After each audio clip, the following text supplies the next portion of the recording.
HYVAssistant.com, and this is Owen McGavin, and I am excited today because I have to me one of the godfathers in the outsourcing industry, Chris Docker from Virtual Business Lifestyle today, to come on and specifically talk to us about his journey to become a virtual CEO. And Chris, before we go into more details, I want us to introduce yourself to the audience and we can get started. Sure. Thanks very much for having me on, Owen. Appreciate it. And the Godfather thing, what can you say? I mean, except forget about it. What are you doing? So yeah, background, 20 years in business, 12, 13 years as an entrepreneur, and started the Live to Sell Group, my outsourcing company, about 5 years ago with 7 employees. We now have about 240 full-time staff, and I've had enough. So I'm off, basically. This year, 2010, was actually all about removing myself from the company's operations on a day-to-day business. And I want to make this very, very clear. Not removing myself from the business, because I love the business, but removing myself from the day-to-day operations. In fact, of me actually being here. So that was the goal. That was the virtual CEO goal that everybody sort of came to know it as. Definitely. And at what point exactly, what were you even doing when you realized that, I need to find another way? I mean, I always try to find the story behind where you got to that point. What happened? It's a very good question, and I have been asked it a few times over the last couple of weeks as I've done a few of these interviews. But, the answer is not going to change. I became a father for the 3rd time a couple of years ago, and my first couple of kids, there's a big gap of about 10 years between my second and third child. And my first couple of kids, I was in entrepreneur mode. I was working 14, 15 hours a day. I was working 7 days a week, most weeks, and just really busting my hump to try and build things and grow things and make things happen. And I missed out. I missed out a lot on the early years of my first 2 kids.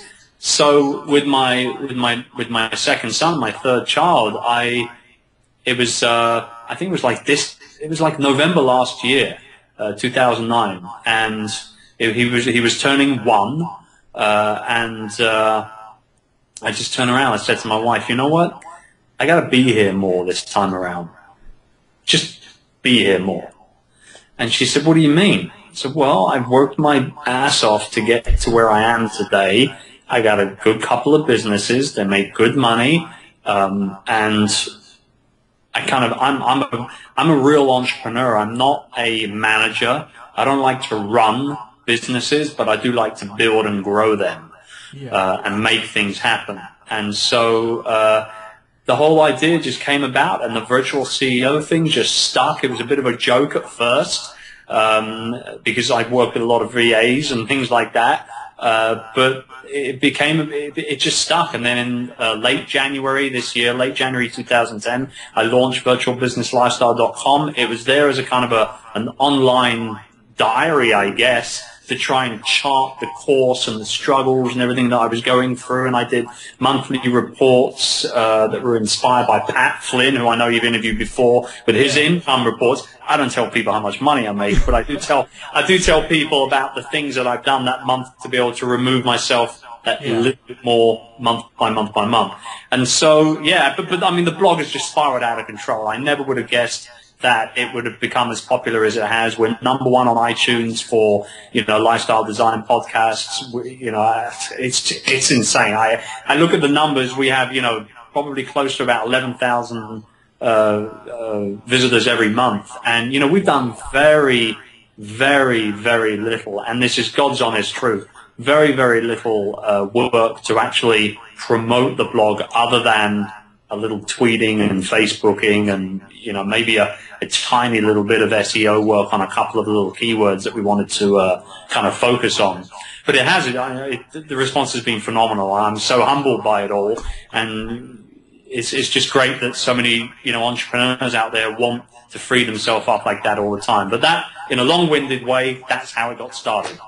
Definitely, and the thing too is, I'm wondering, like, when you started out to put out the information of your progress on a blog and in a very public medium, what kind of mindset? Didn't you feel like, wow, what if I don't achieve this thing I'm trying to do, and I'm putting it out there for everybody to see? What kind of struggles did you even go through when you were going through that process? That was the first thing I said to myself, because I'm a very proud guy. And, you know, I'm proud of what I've built up business-wise. I'm proud of being a father and a husband and, you know, doing what I do. And I knew that if I was to put this out there, that I'd have to make it work, by hook or by crook. I would have to make it work. There is no way in the world that I could fail. I just couldn't fail, because if I failed a 1 year long journey and a 1 year long goal, I would fundamentally be seen as a failure. Yeah. And that's not a possibility for me. It's I can't even fathom being referred to as a failure or failing anything that I put myself out to do. Yeah. And so, yeah, you're absolutely right. It came to mind, but that was the main reason why I did put it out there, was so that I wouldn't fail, so that I would focus. Because what it was, you know, there was one major goal, which was to become that virtual CEO. That was the goal. But there's a lot more involved in just, you know, having a goal in place and trying to hit it. I then broke that 1 year long goal up into mini monthly goals.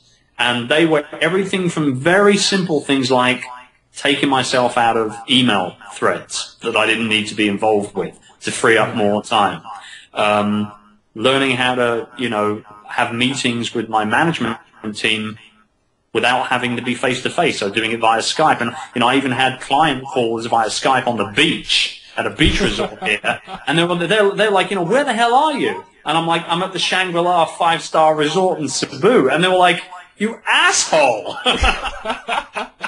You know, so there was these little sort of tricks and goals and things like that that I put in place to sort of try and test myself along the way. And then there were obviously very, very, very serious and important things like a lot of automation, a lot of processes, a lot of systems put in place. And I had to hire like 9 separate people to be able to remove myself from the day-to-day operations of the company. And I mean, 9 people at the caliber that I needed at, pretty hard to find within a 1 year period. I think anywhere in the world, least of all in the Philippines. So, you know, I put pedal to metal and just, you know, really focused hard on the hiring stuff for the last 6 months of this year. Definitely. So, I mean, I see the journey, how you've done it, and I'm sure the audience is now thinking, okay, where did you start? Let's dive into, you know, step by step and give them some more insight as to, you know, how you started and, you know, the journey itself. Well, the big thing for me was email. And it really was. When I say it was the big thing, I mean it was like a huge thing. I calculated that I was averaging about 4 or 5 hours a day staring at Outlook. And I knew that if I was going to be able to, not necessarily if I was going to be able to take myself out of the office environment, because you can look at Outlook anywhere, but it was about all the other things that I wanted to do as a virtual CEO, like travel, start new businesses, create passive income streams, do more speaking engagements, you know, all this sort of stuff. And so I knew that if I wanted to do all that, I sure as hell couldn't do it by continuing to look at Outlook for 4 or 5 hours a day. So the first big step was taking myself out of email threads. And I think a lot of entrepreneurs struggle with this one thing, and that is letting go. They feel that because they're the boss, because they're the owner, and they know how to do everything, that they should be in control of everything all the time. You know, can you say control freak? Absolutely. I think every entrepreneur is a control freak to a certain degree. And I was no different. And so, you know, I sat down and I actually wrote down on a piece of paper all the different email threads that I was getting copied into as the owner of the Live to Sell group from all the different people that work for me. And it was stupid. I mean, it was just, why am I being copied into emails in regards to ordering office supplies, for example? Yeah. Why the hell am I doing that, right? After 4 years or 3.5 odd years of running the company, why do I need, I mean, so that was, you know, one stupid example of me wasting my time every day. And there was, you know, there was things like that. There was a lot of HR related stuff. And that was, for me, because I have so many people working for me, and we are very manpower heavy as a company, for me, that was a big one to let go of, and cutting myself off. It was like cutting off an arm, literally. With a rusty old Swiss Army knife, you know what I mean? It was very painful indeed. But when I did that and I freed up that time and I made a couple of little tweaks internally, process-wise and hiring-wise, once I did that, I felt really liberated. And so the email was the first big step. And there was additional things like, because we do a lot of, calls and, there's a lot of costs involved in running a company like this from a day-to-day basis. I was getting daily reports, and we switched that around and we changed that to weekly reports in the first quarter of 2010 as well. And then actually going into the second half of the year, I only look at those reports once a month now. I just had to learn to trust. I've had to learn to trust the people I pay to do what they do. And luckily, I found some very good people, and I've been able to ferment their abilities and their development over the couple of years that they've been working for me. And I've got some great guys. My Live to Sell family is the best family in the world. They are phenomenal at what they do. They really, really, really are. Yeah. And so the thing now is you learn how to trust, but at the same time you also have to back it with the right kind of people to actually who you could trust. Yeah. Right? So I'm sure the process of actually letting go of the email, there was a challenge in there, but at the same time, there might have also been some issues with that process of, getting the process of letting go of the email to work itself. What kind of issues did you face that you can share with us, and how our guests can maybe use it in their business too? Well, I think that, there was a couple of things that we had to do when we first started looking at the people that were working for us already at the beginning of the year. Yeah. And I won't lie, I ended up firing a few people because they quite frankly were not the right people for the job. They were in the position they were in, but they weren't the right people for the job. And they either lacked the skill sets, or they were not open enough to learn the skill sets in a relatively short, quick space of time, which is what I needed to happen. Yeah. And so there's recruitment process-wise, to be very honest with you, man, the outsourcing industry in the Philippines is very, very competitive. The one thing that we really do keep quite close to our chest is our recruiting process. So I'm not going to go into too much detail in regards to that. Yeah. Just in case competitors come across. Hey, you laugh. I know for a fact that they read my blog. 2 or 3 of them read my blog. I read your blog too. Right. Well, okay, that's very good. Thank you. But I mean, we're talking about companies that are definitely competitors of mine, and I know they read my blog for a fact. Yeah. So some of them even steal my content, but that's that's a topic for another interview, maybe. Yeah. No, I mean, recruiting-wise, the manpower side of things, particularly on the management side of the business, I had to make some pretty brutal changes, and letting people go is never nice, but you've got to look at the bigger picture. I took care of all of them. I gave them what they would do severance-wise and things like that. But it wasn't an easy time, and everything that was done in the first half of the year, and then we kind of built things up in the third and fourth quarter. But it has been tough. I won't lie. It was the HR stuff was a little harder than I anticipated. But I've been lucky, and I've been blessed to have some good people come on board. That's for sure. Definitely, even with the recruitment thing, I think this is Tony Shea in his book on how they talk about delivering happiness and how they work to make sure that they spend a lot of time making sure that they hire the right people more than anything else. I guess. Yeah, I was at the Zappos headquarters in Vegas back in October, and I was amazed to find out that they actually offer their new recruits thousands of dollars to quit. $2,000 actually. Yeah. I mean, I actually spoke to one girl that they offered $3,000. There was one girl, they actually offered her $3,000 to quit. And she didn't quit, and that was like 3 years ago, so, I believe that, I believe that what Tony has done over at Zappos, I talk about him like he's my best buddy. Good old Tony, who I've never met or spoken to in my life, but I'm a big fan of in terms of his entrepreneurial sort of, vision.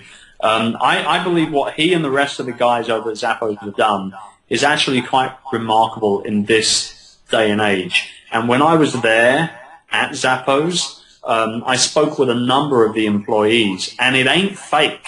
It's real. No. What you see on YouTube is bang on the money. The place looks exactly like that. It's like that every day. The people act like that. There's not that many offices in the world where you can walk in and get offered a shot of Jack Daniels when you walk through the door and things like that, I even just spoke with, the girl that was sitting on reception, and I said to her, what's so great about working at Zappos? I mean, of all the companies, why did you choose here?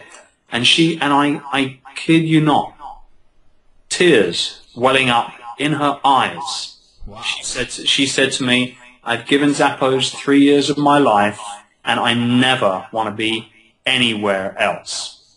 And I mean, to get that kind of reaction off somebody I know it's tough to find a job right now in the US, don't get me wrong, and obviously when you get one, you want to keep it.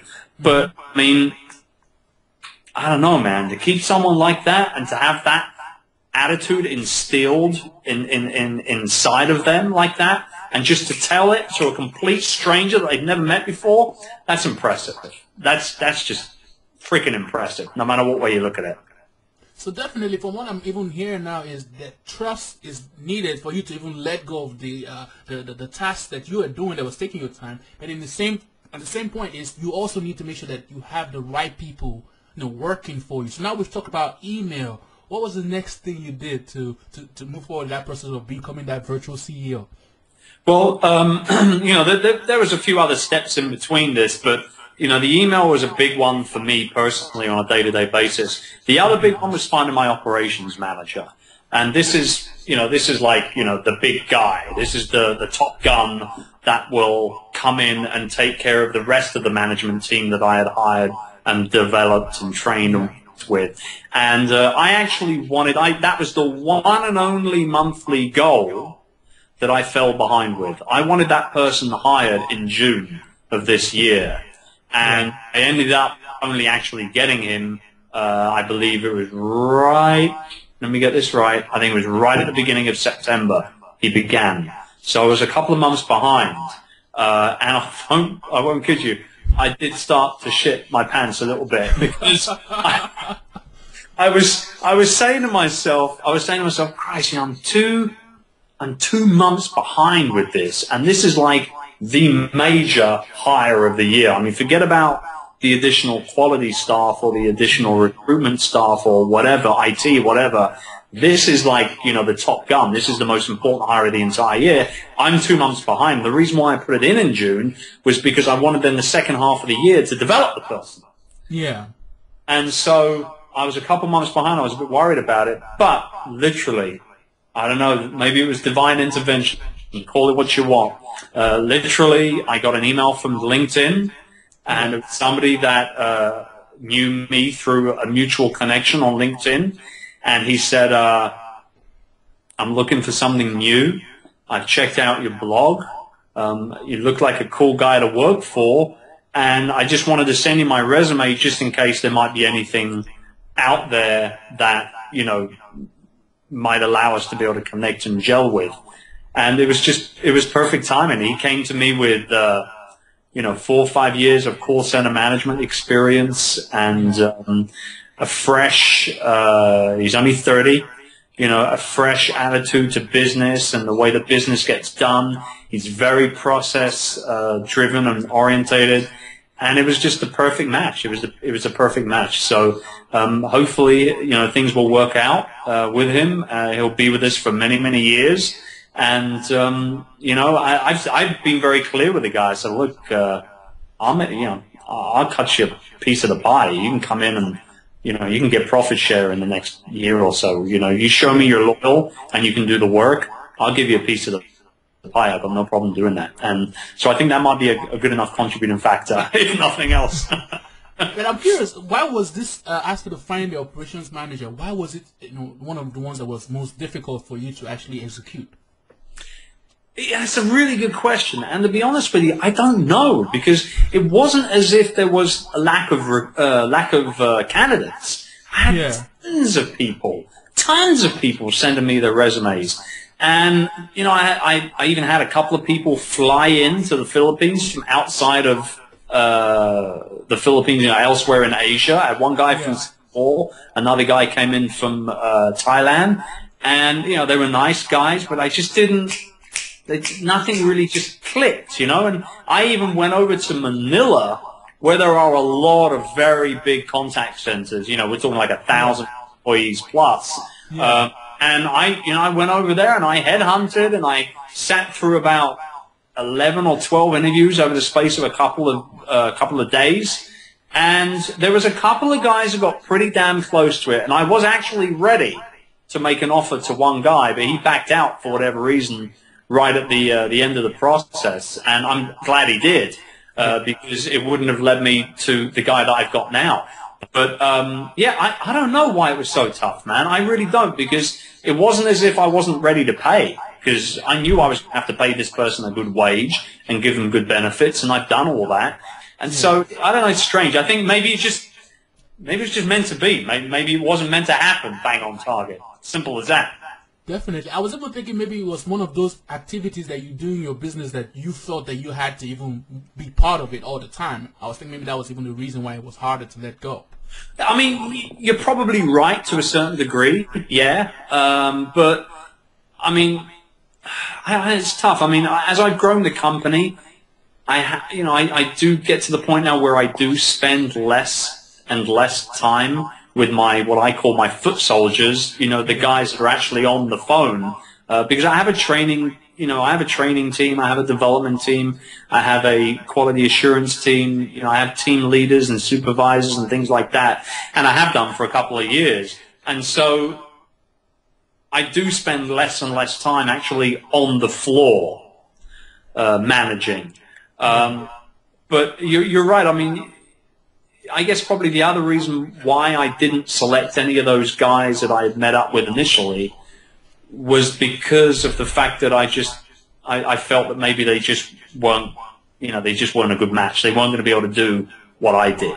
And, my standards are pretty high. I'm a bit, I'm a little anal retentive with the way I like things done. And, I mean, for an example, my personal assistant, I had to write a 2,000-word essay on the subject of racing cars. Wow. Before I hired her. I don't like racing cars, neither does she, but I wanted to see how good her written communication skills and grammar and punctuation was, because as my PA, she's going to be doing a lot of emailing that I don't want to do, speaking with everything from prospective JV partners right the way down to clients, local restaurants, you name it. So I needed to make sure that she was absolutely phenomenal on in written English, and she turned out to do a good job. But, my PA role, man, I must have interviewed 20 girls for that role. Maybe even more. I don't know. So, yeah, it's a really good question, actually, and I don't actually have a definitive answer for you. Definitely. I think it was a combination of me being very, very, very fussy and probably a little bit careful as well. Definitely. So in the journey to become the virtual CEO, where are we right now? Where are you right now with that journey? I'm almost done. I'm almost finished. You see, I'm smiling. I'm a happy puppy, as they say right now. The day I'm going to be posting this blog, but the date that we're recording this is December 15, December 14, wherever the hell we are. And I'm basically done, man. I mean, I updated my blog with my November monthly report. It was the first ever video monthly report that I shot, and I shot it behind this big desk, and I was banging on the desk, and I was saying, I'm sick and tired, I don't want to see this thing anymore, and things like that. And I think I'm pretty much there. There's a few little tweaks that we need to make, but I think across the board I'm there. I think I've achieved it. So I'm a happy guy right now, that's for sure. And so is my son. You know, he gets to spend more time with beating up daddy. You know what I mean? Yeah, definitely. So in terms of hours now, so that the audience can understand the progression of how much hours you were staying and doing all that work because you felt like you had to, and now in terms of hours where you now become the virtual CEO, hours. What is the difference? You know what? I'll be honest with you. I've worked harder this year and longer hours this year than I have done in my entire life. Yeah. In terms of a year. I mean, I don't know exactly how many hours I've done, but I think I've probably averaged 6 days a week and maybe 10 hours a day over this year. And I've had to do that so that I don't have to do that next year. And so next year, I do believe that I will be working 8-9 hour days. The difference is that I'll be doing them from home and from other locations, I guess around the world. It sounds a bit corny to say it, but it is, what it is. I have plans to travel quite extensively next year. I'm looking to do like a month in London, a month in America, a month in Europe somewhere, and maybe, a month somewhere else in Asia. I don't know. I mean, I guess I'm probably still going to be doing 8-9 hours a day, but I'll be doing them on my own terms, in my own way. And I think that's the big thing. It was just about freedom, man. It was just about being able to de-shackle myself from one place to do work. And nowadays, you don't need to be in one place to get shit done. You just don't need to be in one place. And, I just think the next year, the last quarter of this year of 2010, I haven't really worked Fridays. I might have got on and checked email a little bit, but I haven't actually come into the office on Fridays, and I haven't really done any huge amount of hours on a Friday. So I've kind of started a 3-day weekend thing for the last few months, and I like it. So that's going to continue. So I guess I probably see myself doing 8-9 hours a day, Monday through to Thursday, but on my terms, where I want to make it happen. But I mean, in terms of the plans for next year, it's a combination of continuing to build the Live to Sell group of companies. We're actually launching 2 new service models in the first quarter of next year. So we're not resting on our laurels. We're actually pulling back further on the throttle. And really trying to take it up to the next level next year. So I'm really looking forward to doing that. I have a book in the works. I'm about 30% for a book, which kind of charts that virtual CEO journey and a few other things as well. Yeah. And I guess I've got like 2 online products that I'm working on, and a potential JV with another guy that I know in the outsourcing business as well. So it's going to be a very busy, hectic year actually next year. But the beautiful thing is that it's going to be a year that's on my terms, and that's going to be the first time ever that that's taken place. And for an entrepreneur to say that is actually kind of weird, because the whole point of being an entrepreneur is to make up your own hours to do what you want to do, right? You're your own boss. But it doesn't work like that. Not when you're trying to build a business. It doesn't work like that.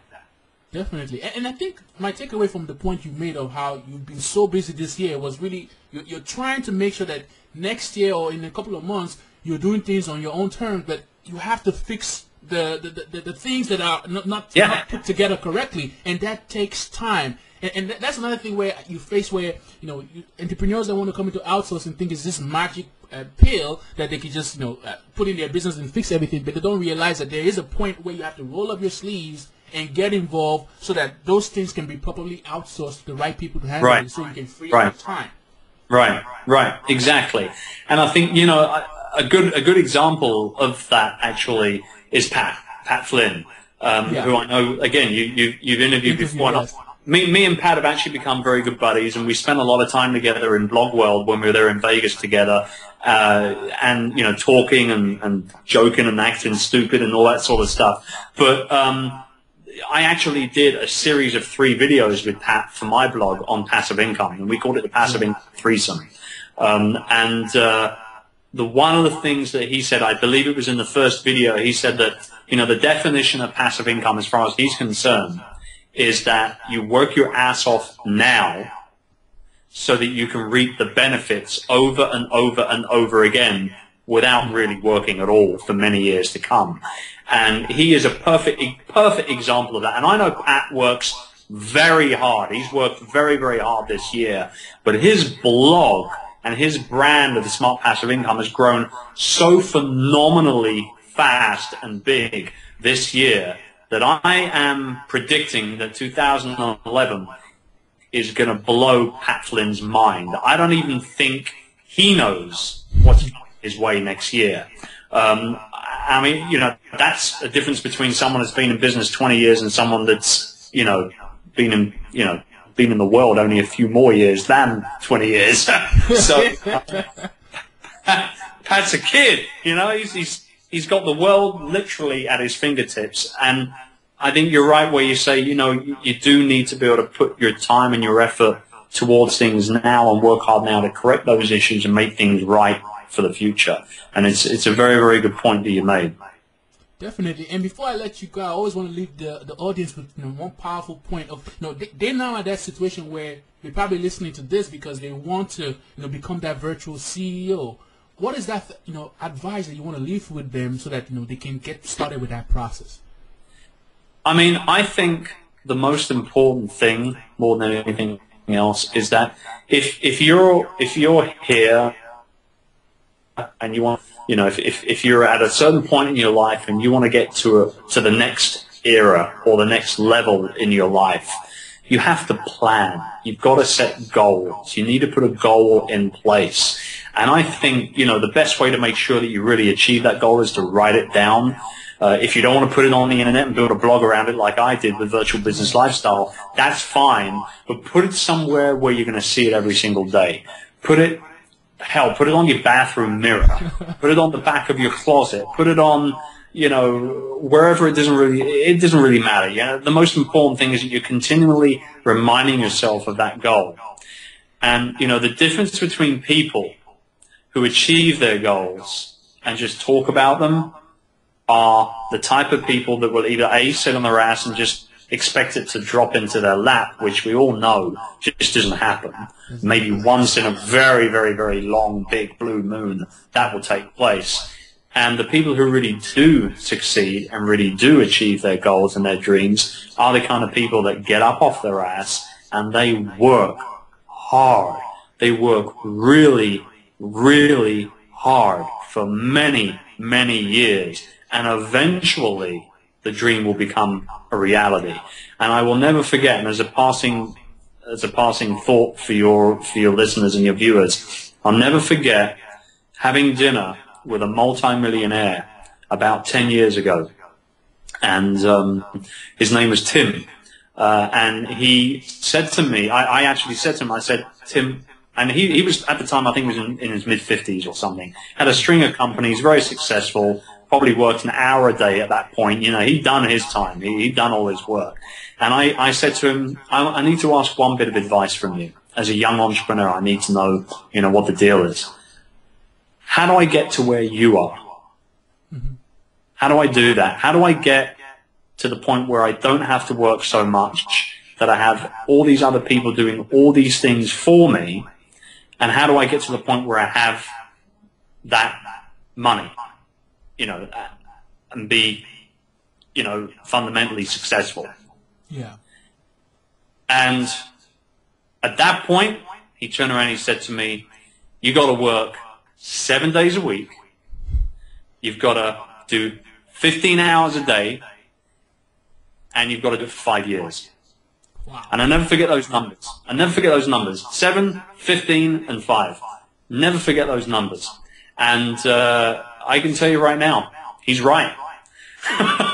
The guy was right. He knew exactly what he was talking about, and he was right. And I've given that piece of advice to many other entrepreneurs I've met as well, and some of them have already become millionaires. I'm not a millionaire. I'll put it on the table right now, but I will be, and I will be. I'm guessing probably in the next maybe 3, 4, 5 years or so. And I think, you know, at that point, I'll probably start working a little bit less, because all that hard work would have already been spent, you know, working my ass off getting to that point. But yeah, I think that the real difference, Owen, is just getting out there and making things happen, man. Just working your ass off. That's what happens. Definitely. Chris, this has been awesome. Just so that the audience can get a hold of you, how best can they do that? Very simple. Just visit the blog, virtualbusinesslifestyle.com. Simple as that.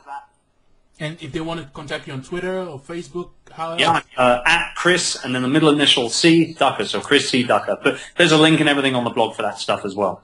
Definitely. Thanks for coming on the interview. I appreciate it. No problem. It's all my pleasure, and good luck with everything yourself. Thank you. We're done. All right.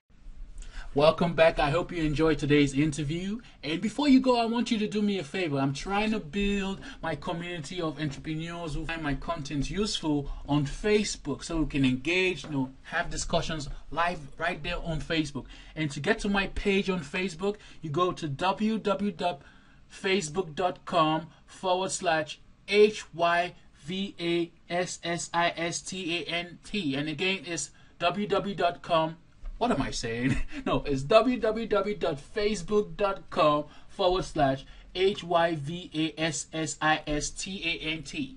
And when you get there, what you're going to do is look for the a button that says like, and you click on that button, and then basically you become a fan of the page. It's that simple. You don't even have to leave me your email. Just click on the button that says like. And again, the page to go to is www.facebook.com/HYVASSISTANT. And that stands for HYVAssistant. Real easy.